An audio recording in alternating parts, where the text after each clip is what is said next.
Hi everyone, a happy and great day to you all.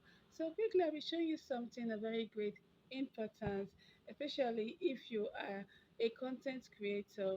Now, I would love to show you how to remove watermark from your videos, and I'll be using the InShot. Okay, so if you're a content creator, you're making videos for anything, even if you're a business person and you're trying to make videos to advertise or to promote your business, and you want to remove those watermarks, please, this video is for you. So just watch this video with keen interest and ensure you follow me up for more interesting videos and content like this.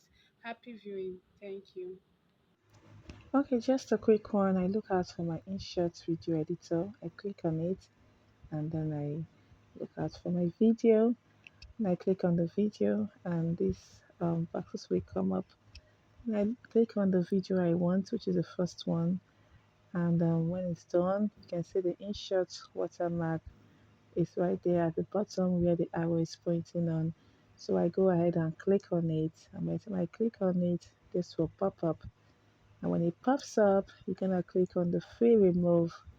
And when you've done that, you have to wait for it to process. And when it is done processing, you can see no more watermark.